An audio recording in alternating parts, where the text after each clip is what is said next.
are.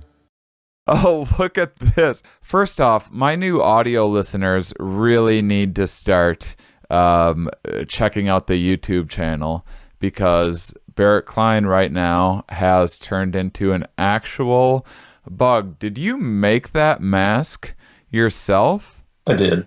And I can't tell. So people can call them murder hornets as well, if they want to? Yeah, people are calling them murder wasps or murder hornets. It doesn't matter? Neither name is the official common name. It's the Asian giant hornet, and neither name is appropriate. Why? Because they're predators. Every predatory species is, by default and definition, a murderer. Let's just... What exactly happened in your life when all of the sudden... all of the because I remember emailing you back in May, and I think you got slammed with some media requests and stuff at the time, or was it more than usual? What happened in our culture, because you also study the cultural impact of insects? What exactly happened where all of the sudden this was people cared about this subject? Was there something? Was there like some newspaper article that people got wind of? Was there an actual issue that happened like that week? Was it just that everyone was looking for signs of the apocalypse? Was it a combination of all those things? Yes, something happened that week. But it wasn't something entirely new. It wasn't unprecedented, and I'll explain that in a moment. Now, why it struck the world such, and why people wanted me to talk about these Asian giant hornets? Is it because they needed diversion from politics, economics, racial strife, and the pandemic? Hard to know. Yeah. But when you see something like murder wasps, that kind of pushes people's buttons, right? Yeah. The last thing we need, right, is a murder hornet. Well, what happened that week was the discovery of not just one, but a couple of specimens of a hornet species that doesn't belong to the Western Hemisphere. Vespa mandarinia, one of the 22 species of hornets. Now, this is one that is found in Asia, Southeast Asia, easterly Russia, Japan. So they have grown somewhat accustomed to this wasp, which can be dangerous, and we can talk about that. Mm-hmm. But we're not, right? We have some wasp species, certainly, and we have one introduced, at least at the eastern United States. But why Vespa mandarinia is in the news right now is because it is invaded recently. And what does that mean? That means that last fall in British Columbia, Canada, there was a small, maybe a grapefruit-sized nest with a colony of these wasps, of these Asian giant hornets. A little bit later, in December of 2019, 2 worker hornets were found in Washington State. The first time they had been found in the United States. But that's actually bogus, because back in 2016, and people all but ignored this, but in 2016, there was a full nest with live larvae and live pupae found in a package shipped from Japan at the border in the United States. And this was a lucky find, because picture yourself as one of these patrolling agents, say a federal agent, looking through plants and packages and all kinds of things. How many packages are you going to check? With like 22,000 cargo ships coming through, you might check randomly 2% of the packages. Does that person get like a gold star that day, or like a little smiley face on their review? Or wow, if I were that person, that's a big that person stopped an invasive species. You could look at it in a number of different ways. Maybe 2 ways. to simplify. One is, I'm a hero, a bona fide hero. I stopped an invasive species from taking over, right? If it was me, that'd be the story I'd tell everybody. There you go. Alternatively, you could look at it and say, wow, how many other wasp nests are there in how many other packages I have not randomly selected to check, right?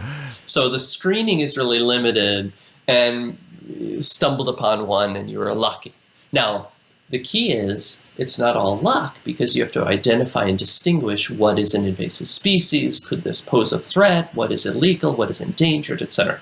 And in this case, a person involved correctly identified it as an Asian giant hornet, and determined that it was possibly sent as a food item or a medicinal item.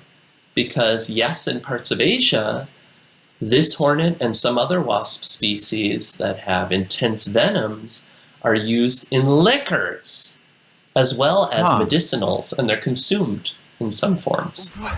This person, what kind of training does this person have where they can find a little nest in a box and be like, well, that's an Asian giant hornet if I've ever seen one, probably sent as a liquor.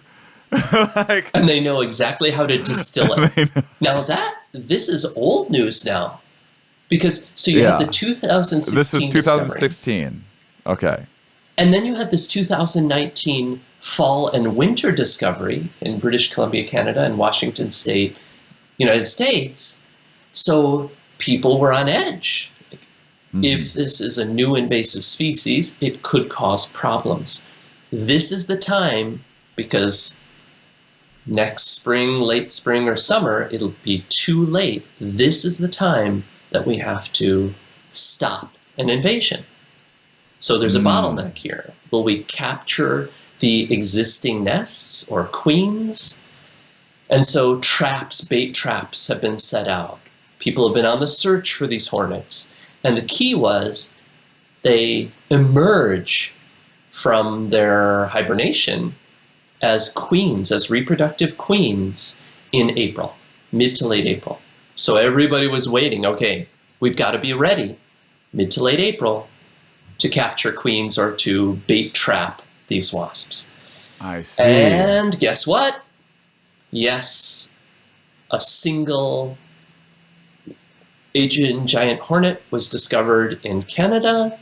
A woman saw it in her garden and she crushed it underfoot. It was sent off to be ID'd, and they're still trying to decide, I believe, if it's a worker or a queen. If it's a queen, okay.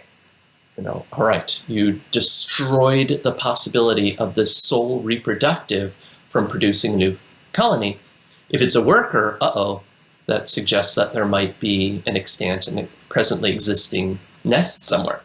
Does everyone else just know more about insects than I? Just everyone in the world, just your average gardener steps on an insect and is like, you know what, that doesn't look right.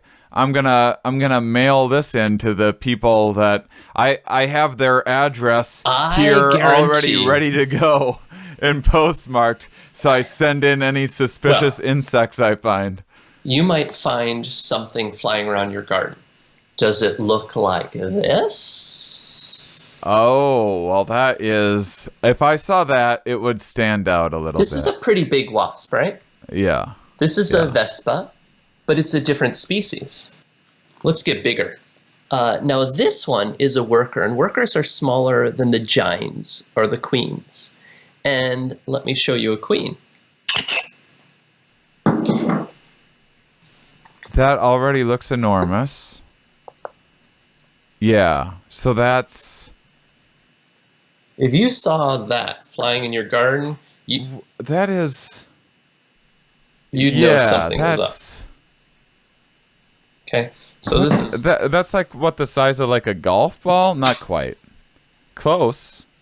No. So the worker is about maybe 1.5 to 1 3/4 inches. The queen is 2 inches long with a 3-inch wingspan.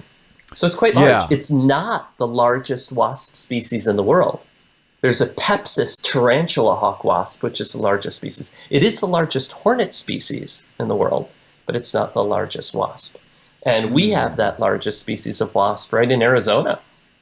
So she probably saw something quite large with distinct orange coloring on the head and banded on the third major body segment. And so to get back to your question of, well, I mean, is it that I know less than others about insects? No way, because you've had me on your show a couple times now, right? So it's I've learned that so much. in Wisconsin, if we're hearing about murder wasps, think how much Washington state residents are hearing about murder wasps. So they're looking out for them.